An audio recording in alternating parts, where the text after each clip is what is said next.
আপনারা সবাই এই কথাগুলো জানেন, জীবনে বহুবার শুনেছেন,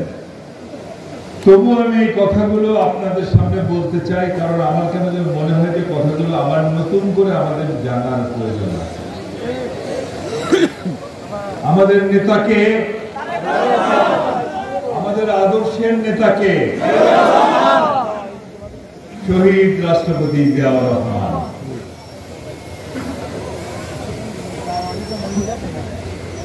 একাত্তরের স্বাধীনতা যুদ্ধে যখন আপনাদের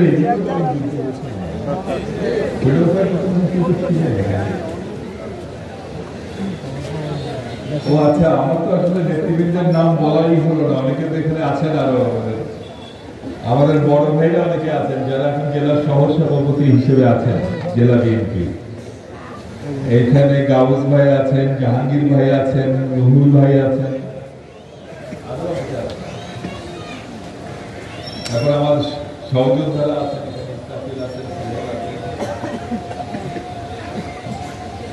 আমাদের তিন সাংগঠনিক, আমাদের সাংগঠনিক এবং সহ সাংগঠনিক নেতৃবৃন্দকে আমি ধন্যবাদ দিয়েই দিয়েছি।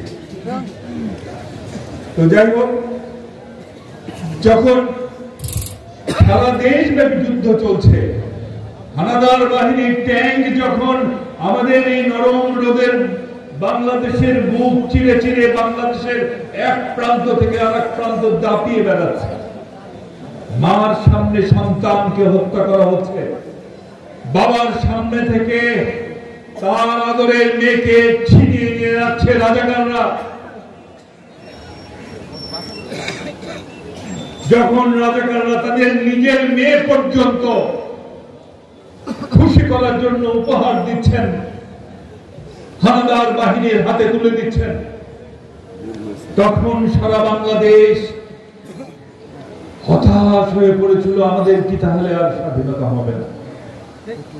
কারণ আজকে যারা স্বাধীনতার সল এজেন্সি দাবি করেন, ওনাদের নেতা তো আগেই ব্যাগে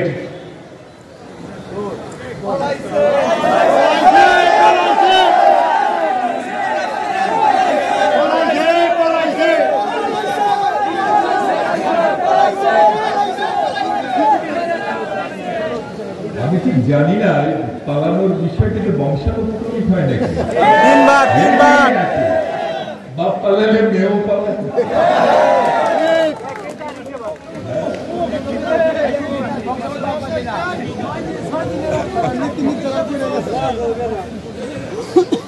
পালিয়ে গেলেন